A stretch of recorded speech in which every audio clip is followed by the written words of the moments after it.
planilha, ela é uma planilha que eu utilizo quando eu vou fazer algumas simulações produtivas, avaliando, na verdade, avaliando o potencial produtivo de sistemas de recria e engorda de machos. Rotineiramente, as pessoas me procuram: Marcelo, eu tenho uma propriedade, essa propriedade eu quero melhorar ela, como funciona a sua consultoria, ou como funciona, de algum jeito, quando alguém me procura, eu vou fazer o quê? Primeiramente, olhar a localização dessa propriedade, eu vou perguntar para esse proprietário se ele tem mapa, e eu quero saber aonde é a localização dessa propriedade, quantos hectares ele tem de pasto. Baseado nisso, então, sabendo as características regionais, as características climáticas, as condições de tipo de pasto que tem nessa propriedade, eu vou ter uma ideia da capacidade produtiva baseado nos pastos que estão utilizando, baseado no perfil de clima que está tendo lá, e eu vou inserir variáveis junto com esses meus clientes, junto com esses meus alunos em curso, demonstrando como funciona, comparando a opção de diferentes sistemas de produção. O que seria essa sua fazenda se ela fosse utilizada com com pecuária de cria? E na pecuária de cria nós vamos conseguir colocar tantas vacas, nós vamos ter determinada dinâmica, nós vamos colocar tais indicadores e nós vamos ter um nível, uma expectativa de um nível de produtividade. Essa mesma dinâmica eu faço com as pessoas, eu falo, bom, e se você não tivesse essas vacas, você continua tendo pasto, você continua tendo terra, e se a gente explorar um outro sistema de produção? É isso que eu faço quando eu estou confrontando potenciais sistemas de produção que podem ser explorados naquela área e vislumbrar qual vai ser mais produtivo e depois qual tem a perspectiva de ser mais rentável. Então isso é muito difícil, na verdade, porque a maioria das pessoas elas já estão engessadas em determinados sistemas de produção e elas têm uma dificuldade muito grande a mudar. E outra coisa que as pessoas não fazem, elas não fazem esse tipo de simulação e acabam nunca visualizando qual é a capacidade produtiva real daquela fazenda e quanto que ela poderia estar produzindo a mais do que ela está produzindo e quanto que ela poderia estar ganhando a mais. Então eu utilizo muito essas planilhas justamente para isso, mudando ele ou não de sistema de produção, aonde ele está e aonde ele pode chegar. Ou eu posso comparar um sistema de produção com o outro e, quem sabe, a gente pode montar um plano de alteração de sistema de produção para ele migrar para atividades mais lucrativas, se é que ele consegue visualizar que aquela determinada oportunidade cabe para ele. Eu vou mostrar essa planilha, que é a planilha que eu uso mesmo, é uma planilha simples, eu mostro para os meus alunos, eu mostro para os meus clientes, e dali que eu tiro dados para que a gente consiga ter certeza ou não. Primeira coisa que eu faço em termos de colocar dados, e eu vou mostrar um slide aqui para vocês, que eu considero bastante importante, é que a gente, quando for fazer qualquer tipo de simulação, que a gente utilize dados reais, dados médios, dados realistas. É muito bonito quando alguém coloca lá que uma fazenda está produzindo uma determinada loucura ou uma determinada produtividade muito além do normal, e é isso que a gente vê às vezes em alguma propaganda, é isso que a gente vê às vezes em alguma revista, mas quando você estiver fazendo a simulação, coloque os dados que realmente você tem, a performance que você tem, ou coloque os dados que existem como média no padrão brasileiro. A média das fazendas brasileiras ou a média das fazendas da sua região. E aí você vai ter uma ideia do potencial e, lógico, utilizando essa planilha, nós vamos ver como que a gente pode conseguir escalar ou não. Eu vou compartilhar, então, primeiro, uma tela. Primeira coisa que a gente tem que levar em consideração quando a gente está fazendo essas avaliações de sistemas de produção é ter uma noção, porque eu vou colocar dados, nós vamos colocar dados ali dentro da planilha e comparar o que essa planilha vai gerar de relatório, de informação com a média brasileira. Então, para alguns de vocês que não conhecem a média brasileira, eu coloquei aqui bastante importante para a gente visualizar a taxa de lotação média brasileira das pastagens. Estamos colocando média brasileira, isso daqui vai desde o norte ao sul do país, desde o nordeste até o Pantanal, regiões áridas, regiões muito boas. O Brasil ele é um sistema de produção muito diversificado, muito diferente. Nós temos lugares de alta produtividade, mas nós temos lugares com baixíssima capacidade de suporte. A média brasileira, segundo os últimos levantamentos, ela fica próximo de 0,5, 0,6, 0,7 unidade animal por hectare. Né? Esses dados aqui é de uma palestra antiga que eu coloquei. 0,3 seria mais ou menos nas regiões que são regiões bastante difíceis, vamos colocar uma região mais árida, ou uma região como no Rio Grande do Sul, que as pastagens têm uma capacidade de suporte bem menor. Entretanto, quando a gente vai para pastagens novas, pastagens normalmente braquiária, que predomina como média no Brasil, a gente tem uma taxa de lotação mais alta, chegando a 1, 1,1, até 1,5 unidade animal. Estamos falando de pastagem sem adubação. Mas esses dados aqui, por volta de 0,5, 0,6, 0,7, é muito comum a gente encontrar, e a gente vai utilizar isso daí na nossa planilha, fazendo essa simulação da capacidade produtiva. Outra coisa, em termos de dados médios do rebanho brasileiro, é quando a gente vê qual é a capacidade produtiva dessas fazendas. E o Brasil, a gente utiliza uma métrica que é uma métrica de arrobas. Muitos outros países, eles calculam quilos de carne por hectare. O Brasil, a gente utiliza uma métrica diferente e a gente está lá com arrobas por hectare. Nos Estados Unidos, eles têm um peso diferente, que é o pounds, e eles fazem pounds per acre, pounds por acre, porque lá também eles não utilizam hectares. Mas o que é importante? Quando você padroniza esse tipo de avaliação, você tem uma real avaliação da capacidade produtiva. E o Brasil, as fazendas brasileiras, segundo diversos estudos de literatura, o Brasil produz uma média, essa fazenda chamada Brasil, ela produz uma média de 3 a 5 arrobas por hectare ano. Bom, se a gente levar em consideração esses dois indicadores que eu acabei de falar para vocês, e são indicadores extremamente importantes, taxa de lotação, nós estamos aqui então de 0,5 a 0,7 unidade animal por hectare, e produção de carne de 3 a 5 arrobas por hectare, gente, essas são índices, indicadores muito baixos. Então, o que a gente pode levar em consideração é que essa fazenda Brasil, ela é uma fazenda com uma baixa capacidade produtiva, por diversos fatores. O tipo de pasto que tem, o manejo que tem, o próprio dono, muitos fatores, a genética do gado, a nutrição do gado, vários fatores vão estar interferindo nesse nível de produtividade. Mas esses são indicadores e a gente vai colocar, então, na planilha para a gente ter uma ideia de como que ela está. Então, o Brasil produzindo essa taxa de lotação, tendo essa taxa de lotação de 0,5 unidade animal por hectare, eu sempre vou colocar esses dados quando eu estou fazendo simulação ou quando eu estou avaliando os meus clientes. Se eu já conheço a média brasileira, eu vou usar esses números, eu vou levantar com o meu cliente esses números para ver como ele está. Para vocês terem uma ideia, essa semana mesmo, vou voltar aqui no meu vídeo, 2 produtores rurais me procuraram e a gente está fazendo um planejamento da propriedade deles. Tá? Um no Mato Grosso, um aqui no estado de São Paulo. E o que acontece? Eu estou levantando dados com esses clientes, falando, e aí, beleza, quantos hectares de pasto você tem? Ele falou, se eu perguntar a taxa de lotação, a maioria deles não sabe a taxa de lotação, porque nunca passou pela cabeça deles calcular esse tipo de indicador, que é um indicador extremamente importante. Então, o que eu faço? Eu estou pegando a quantidade de pasto e, junto desses clientes também, eu peguei o estoque de animais. Eu perguntei para ele, olha, que atividade que você explora? Eu exploro, vamos citar um exemplo, uma cria. Então, quantas vacas você tem? Quantos touros você tem? Quantos bezerros, quantas bezerras, quantos animais de recria você tem? E junto dele, então, eu conheço ou eu questiono o peso médio dos animais dessas categorias, eu transformo isso tudo para unidade animal. Por que unidade animal? Unidade animal é uma métrica padronizada mundialmente. Uma unidade animal equivale a 450 quilos de peso vivo. Maravilha. Então, se uma unidade animal equivale a 450 quilos de peso vivo, eu vou pegar todo aquele animal, vamos, por exemplo, um touro. Um touro pesa 750 quilos. É o peso de um touro de campo, 700, 750 quilos. Eu vou dividir 750 por 450, ele vai pesar mais ou menos lá 1,4, 1,5 unidade animal.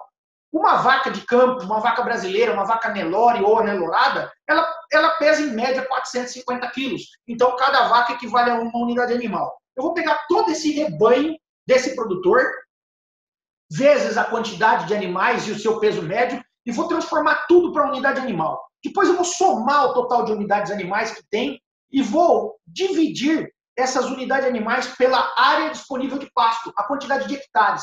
E eu vou justamente encontrar essa métrica, que é a taxa de lotação. Então eu começo a ter uma ideia se o meu cliente está dentro da média brasileira de taxa de lotação. Olha lá, vamos colocar 0,5, 0,6, 0,7.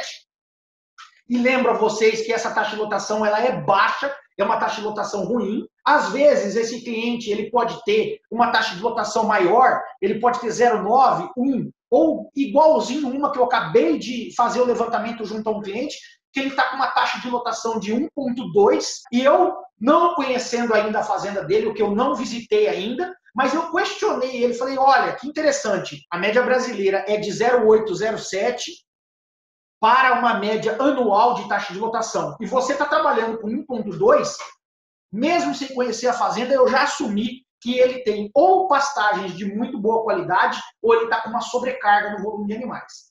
Aí que entra realmente o planejamento, porque se ele tiver com uma sobrecarga no volume de animais, ele vai ter o quê? Uma aceleração na degradação das pastagens dele, ou ele vai ter um custo de produção muito mais alto. Ele tem que gastar com suplementos nutricionais para conseguir manter esse rebanho.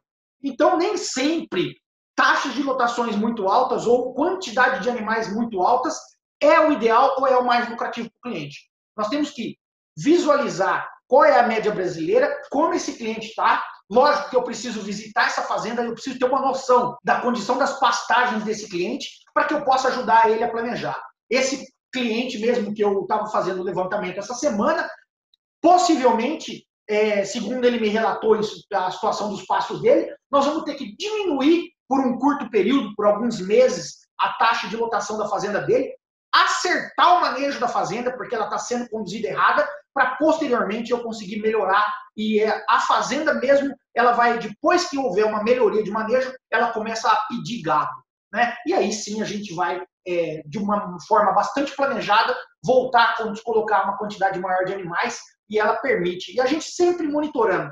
Uma coisa que eu faço em relação à taxa de lotação, nas fazendas que eu acompanho, a gente monitora mensalmente. A gente monitora o que a gente chama de taxa global da fazenda toda e também monitora setor por setor.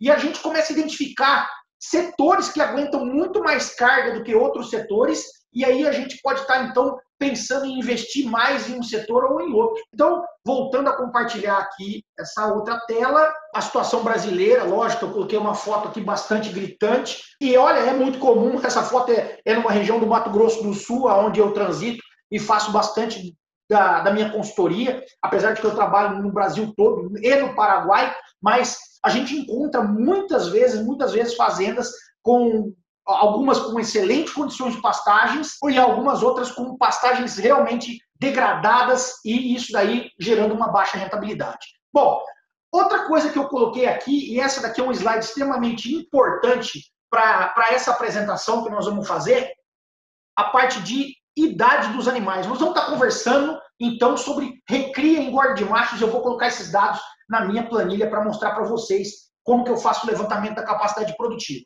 E, então, eu resumi aqui o que acontece nessas fazendas brasileiras. Você vê aqui na primeira linha dessa coluna, um macho que ele morreu, ele foi abatido com 2 anos de idade, com 24 meses, e ele, lógico, ele entrou no sistema de recria e engorda com 8 meses, como uma média após a desmama, ele ficou 16 meses no sistema de recria e engorda. Ele teve um ganho de peso médio diário de 687 gramas por dia. Olha, lógico que o bovino consegue ganhar isso. Um bovino em confinamento, gente, ele ganha 1,3, 1,4, 1,5, 1,6, 1,8 quilos por cabeça dia. Então, o potencial da espécie é muito grande, né? Nós estamos falando aqui de animais a pasto. Se você tiver uma pecuária de engordar pasto considerada relativamente precoce, esse animal ele está ganhando essa faixa de 687 gramas e morrendo com 24 meses. Se ele for abatido com 3 anos de idade, ele vai ficar, 3 anos equivale a 36 meses, ele vai ficar 28 meses engordando. Depois da desmama, com 8 meses, ele vai ficar mais 28 meses engordando. E o ganho de peso médio dele, anual, a pasto, ele passa a ser 392 gramas por cabeça dia. Maravilha! Então a gente já tem aqui alguns indicadores para a gente poder comparar quando a gente for colocando dados. E aqui, ó, com 3 anos e meio, que hoje reflete a grande média da realidade brasileira, que a maioria das fazendas tem os seus animais sendo abatidos com 3 anos e meio a 4 anos, gente. Esse é o padrão da recria e engorda a pasto brasileira. A grande maioria do boi brasileiro, ele não é tão precoce que está morrendo com 2 anos, 2 anos e meio. Ele está morrendo com 3 anos e meio a 4 anos. 3 anos e meio, ele está morrendo com 42 meses de idade. Isso daí equivale a 34 meses no sistema de recria e engorda e um ganho de peso médio de 323 gramas. E aquele cara que mata um boi um pouquinho mais tardio, aquele nosso tio, aquele nosso vizinho, aquele nosso amigo, ou até mesmo você que está aí assistindo, quem sabe está abatendo gado aí, mas aquele cara que já é considerado tardio, que está matando seus animais com 4 anos de idade, com 48 meses de idade, esses animais ficam 40 meses no sistema de produção de recria e engorda e o ganho de peso médio é de 275 gramas por cabeça dia. Eu coloquei aqui embaixo, ainda no slide, quais seriam alguns números de referência que eu vou usar na planilha e que refletem muito a média brasileira. Um animal macho, Nelore, desmama, hoje, Nelore por volta de 180 quilos, é até considerado um bom produto, existe, se compra em leilão ou muito por aí, animais até inferiores, muito do que se acha são machos de 160 e 170 quilos. E, tradicionalmente, o peso de abate brasileiro é por volta de 500 a 510 quilos. 18 arrobas, mais ou menos. Então, se a gente pegar que esse animal ele está sendo abatido com 510 quilos e ele entrou no sistema com 180 quilos, ele tem que ganhar, durante todo o período, ele tem que ganhar aproximadamente 330 quilos de peso vivo. Beleza? Então aqui eu coloquei esse slide para que a gente possa ter uma noção como vai se comportar dentro da planilha, e isso daqui é a realidade brasileira. Eu coloquei mais um slide agora só para mostrar, pô Marcelo, será que é mesmo? Qual que é a média, né? Você colocou na tabela, mas qual que é o potencial do bovino e das pastagens brasileiras?